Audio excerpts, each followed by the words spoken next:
Sometimes we get stuck in a negative or disempowering feeling. And one of the quickest ways to get out of that feeling is to change our posture. This 14-day mental health series is to honor those whose lives have been touched by mental illness. And it's in response to a friend of mine who recently died of suicide. I wish to give hope to those who are struggling because there is always hope.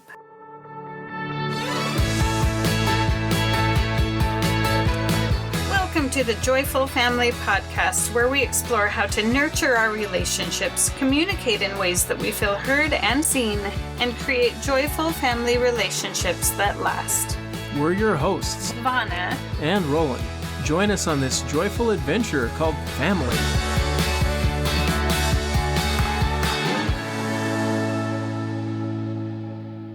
Sometimes it's just a matter of looking up, raising our eyes above the level of eye level, or looking up at the ceiling, the clouds, whatever.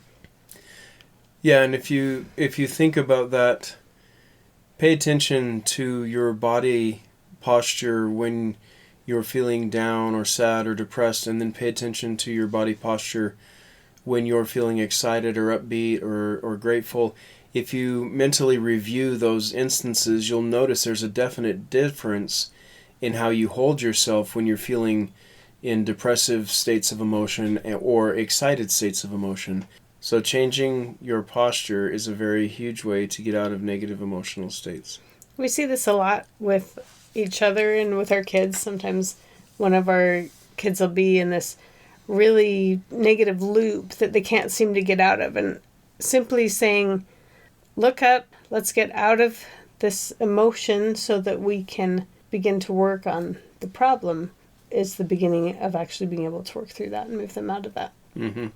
And once you've changed your posture and looked up, you can do things like ask yourself, what am I grateful for? Because gratitude is a very, very powerful antidepressant. It's a very powerful way to get out of disempowering or negative emotional states. And it can be just a single thing you're grateful for. Just starting yourself focusing on that rather than focusing on whatever has you feeling depressed. And there have been times in our lives when we were dealing with something really big and really serious that felt overwhelming or all-encompassing. And being able to start a gratitude practice or keep a gratitude journal was actually what got us through those things, those times. Definitely.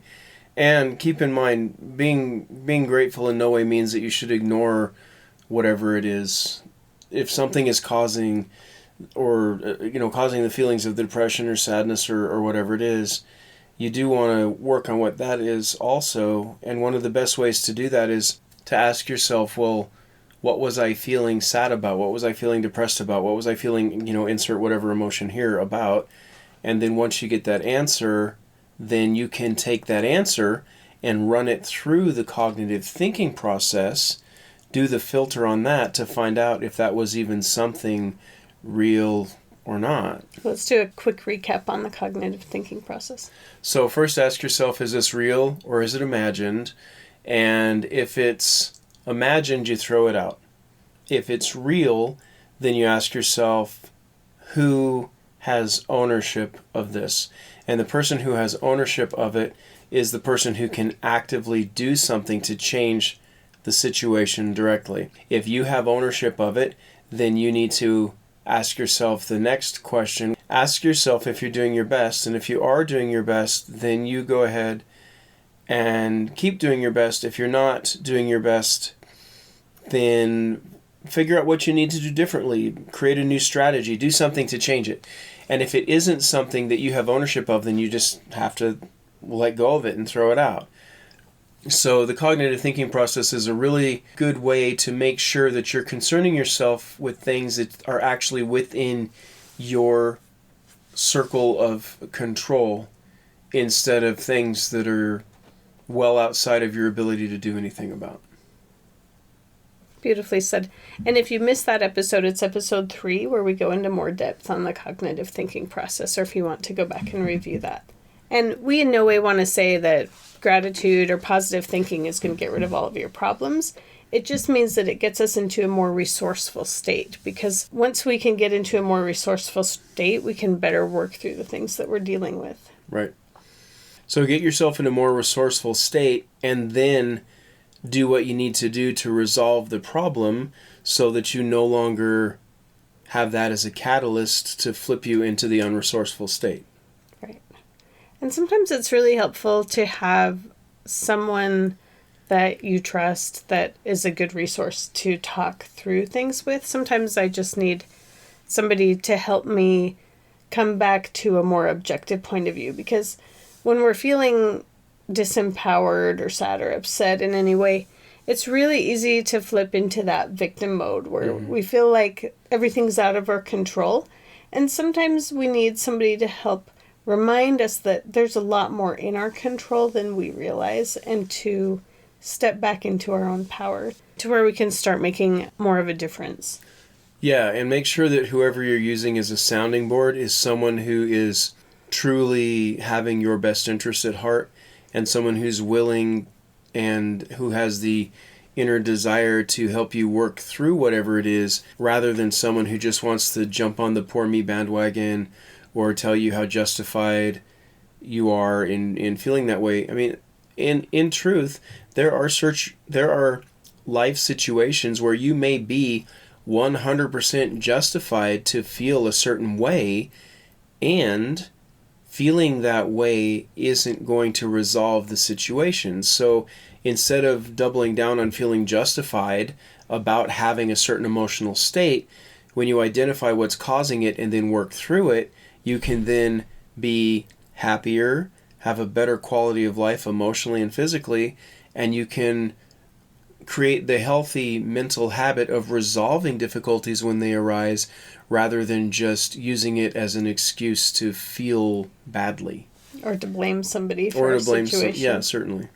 So when you're choosing somebody to decide whether or not it's somebody that you want to be able to discuss really personal things with, consider how you feel when you talk to them. Do you feel more empowered? Do you feel like, okay, I can find a solution through this? Do you feel like you're problem solving? Or do you feel even worse emotionally and your things are out of your control, but you feel justified in how you feel? Because that's really what it comes down to. You need to find someone that's going to help you feel empowered and help you find solutions and help you through problem solving. Yeah, I've had people in my life that I've made the decision to never talk about personal things that I'm working through, because they were more interested in trying to jump on telling me that I am right to feel how I feel, and to then start blaming the other person or blaming society or the situation or whatever it is. And those are people that I just will not talk to things about, because if I'm talking about a problem I'm having, I'm talking about it because I want to solve it. Right. So thank you for being that for me. You're not afraid to be like, come on, stop being a baby. I've never told you to stop being a baby. No, but you have gently, in very kind and loving ways, said, are you taking control of your part of the situation, or are you just wanting to blame this on something else? Yes, I have said that. and that's actually really helpful for me, and thank you for not saying it the other way. Yeah, well, presentation matters. So our posture matters. Mm-hmm. When you're really, really down, look up. Let's give an explanation about why the changing eye position matters. Yeah. So in NLP, which we're both trained in very much, which is neuro-linguistic programming. Yes, they learned over time that eye position matters to what a person is doing in their head with emotions or visual or auditory. And when a person is looking down, specifically on a normal-oriented person, when I am looking down to my left, I am engaging in the emotional quadrant. So if you're looking at the person across from you, they would be looking down to their right. This is, again, normal orientation. And so when a person lifts their eyes up, they're moving out of that emotional quadrant into a visual quadrant, which helps lessen the emotional state. So that's why we say bring your eyes up really does make a huge difference. Thank you. So not everybody's normal oriented. There may be occasions that people are Some different. will be down left, some will be down right, but it's always going to be down. So we can't assume that we know what everybody's thinking by where they're looking, is all I'm saying. Right. And thank you for that description. And that's why things like laying down and looking up at the clouds and finding shapes in the clouds can be so soothing and things like that. So change your posture. Get into a more empowering posture. Get your eyes up out of the emotional quadrant. And feel gratitude. Feel gratitude. Exercise. Go smile at yourself in a mirror. Sunshine. Be goofy. Just a little walk outside. When you're feeling really sad, a little walk outside can make a huge difference. Mm-hmm. Definitely. Yeah, that's a pretty good list. If you pay attention and start doing those things, it will definitely help you learn how to break out of negative emotional states so that you can then actually solve whatever the problem is rather than just feeling bad about it. And the quicker you can learn to get out of negative emotional states, the better you can train yourself to stay in a more positive place. Mm-hmm. Or when it's normal to get into negative emotional places from time to time, it's also important to learn how to get out of them quickly. Yes, definitely. I am so excited to announce Joyful Family Talks, a free multi-day event where you will learn how to create more joy and less stress in family relationships and to communicate in ways that create connection instead of division. I've gathered together 10 top experts in this, and I am so excited to share their insights and wisdom with you. Joyful Family Talks will run May 16th through 20th, and you can register for this free event at joyfamtalks.com. That's joyfamtalks.com. Thanks for listening to the Joyful Family Podcast. If you've enjoyed this episode, please subscribe, share, and leave a review. Follow us on Instagram at Vauna Bird Family Coach and Roland Bird Author. Learn more about our work at vaunabird.com.